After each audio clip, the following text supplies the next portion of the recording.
Aujourd'hui, je vais faire une petite vidéo un peu différente des autres. Là, je vais m'attaquer un petit peu au thème de la santé.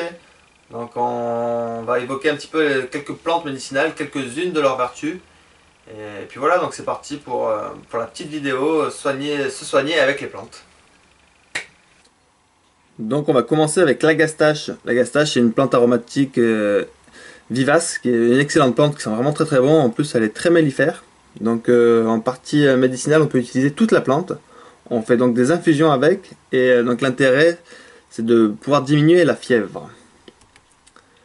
L'ail, on utilise la gousse, et en fait on peut soit le manger cuit ou cru, ou alors on peut s'en faire des infusions. Et l'ail en fait ça soigne l'hypertension, le cholestérol, la bronchite, le mal de gorge, les calculs urinaires. Ensuite nous avons donc l'artichaut. L'artichaut, il faut utiliser les feuilles d'artichaut. Donc on fait des infusions de feuilles d'artichaut et ça a la propriété de renforcer le foie. Donc ça va de la mauvaise digestion jusqu'à la cirrhose en fait, ça aide à la guérison du foie. Et ça stimule également la vésicule biliaire. Le basilic on utilise toute la plante en infusion, ça aide à la digestion. La bourrache, on utilise les feuilles et les fleurs, on fait des infusions ou même des cataplasmes. Alors les infusions, ça aide pour les règles douloureuses en fait, et les rhumes. Et en cataplasme, on s'en sert pour soigner l'eczéma. Donc eczéma, les peaux sèches également, les peaux sensibles, et même les vergitures. Là, c'est le céleri. Donc le céleri, pareil, on utilise toute la plante en infusion et ça soigne la bronchite, les cystites et les infections urinaires. Le chêne. Alors le chêne, on utilise l'écorce en infusion. Ça soigne la gastro-entérite, la diarrhée donc ça soigne la gastro-entérite, la diarrhée, c'est diurétique, ça soigne les inflammations urinaires et les calculs biliaires. Le chien-dent, le fameux chien-dent qui envahit les jardins, c'est une très très bonne plante médicinale. Donc on utilise les rhizomes en infusion, et c'est un diurétique, ça soigne les inflammations urinaires et les calculs biliaires. Le chou, on prend les feuilles de chou, on fait des infusions ou même des cataplasmes. Donc en infusion, c'est contre la gastrite et les brûlures d'estomac, et en cataplasme contre les rhumatismes.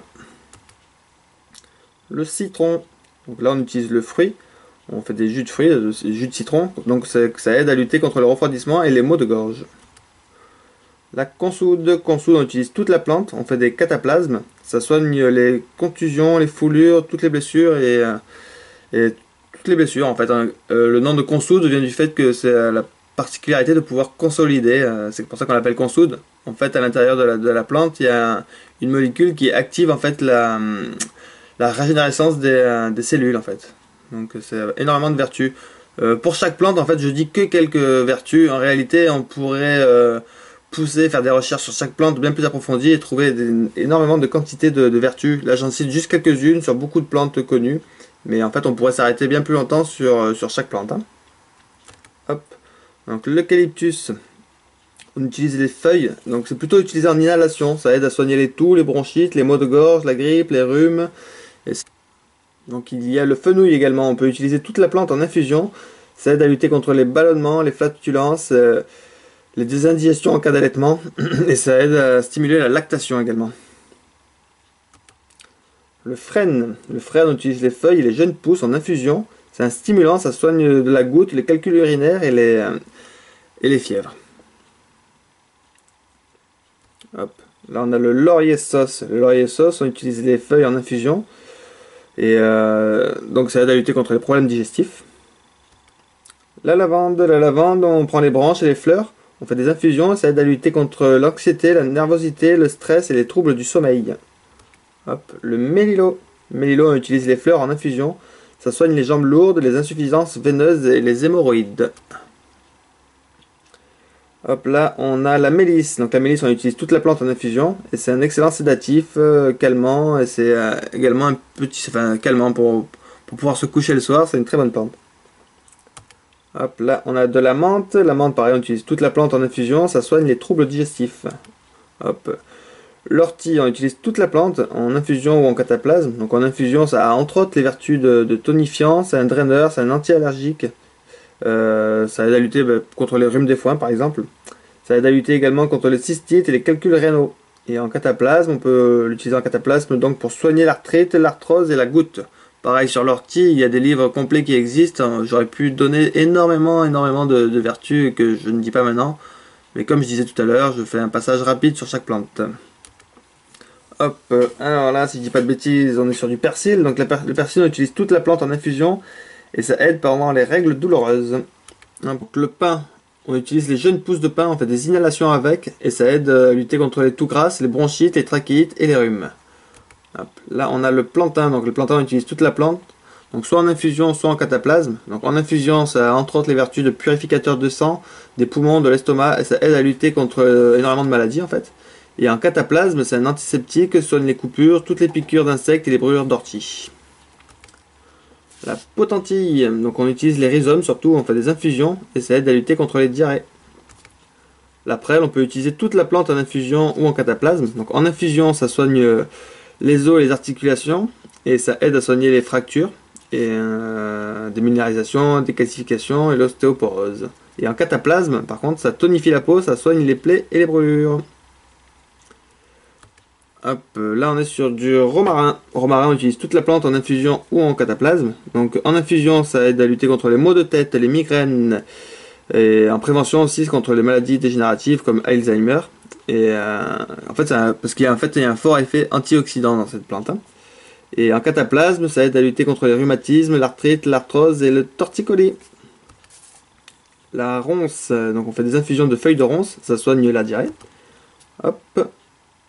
Là, nous avons la sarriette. La sarriette, on utilise toute la plante en infusion. C'est un aphrodisiaque qui stimule en fait la circulation sanguine et ça lutte contre le vieillissement des cellules. C'est une très bonne plante. Hop. Là, on a de la sauge.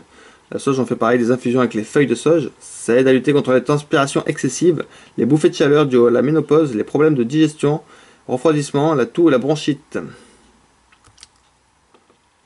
Le sol, on utilise l'écorce de sol en fait en infusion, ça aide à lutter contre les fièvres, les douleurs et les maux de dos aigus. Du thym, donc toute la plante, on fait des infusions ou des inhalations. Donc c'est un excellent antiseptique et ça lutte contre la toux, les maux de gorge, la bronchite, le refroidissement, le rhume, la sinusite. Et puis voilà. Hop, le tilleul, donc on utilise les fleurs de tilleul, on fait des infusions de fleurs de tilleul. Ça fait baisser la fièvre, ça lutte contre le refroidissement et les troubles du sommeil. Et on va terminer avec la verveine, parce que je ne vais pas faire toutes les plantes non plus. J'ai choisi là uniquement des plantes très connues, faciles à reconnaître, qu'on trouve un petit peu partout. Hein. Donc la verveine, toute la plante en infusion contre le stress et les troubles du sommeil. Et puis voilà, c'est tout pour ça.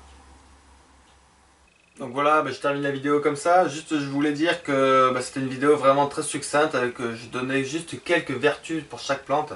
En réalité, quand on s'intéresse aux plantes médicinales, on se rend compte que beaucoup de plantes ont énormément de vertus. On peut avoir tendance à penser que se soigner par les plantes c'est quelque chose qui marche pas, que c'est quelque chose de trop léger, qui n'est pas efficace. Il faut savoir que énormément de médicaments que l'on vous vend en pharmacie utilisent en fait les molécules que l'on trouve dans les plantes. Et voilà, donc cette vidéo c'est un petit peu dans le but de se réautonomiser, même par rapport à la médecine. Les molécules que l'on trouve dans les médicaments, dans beaucoup de médicaments, on les trouve également dans les plantes qui nous entourent. Et c'est très efficace. Donc voilà, c'est une vidéo simple.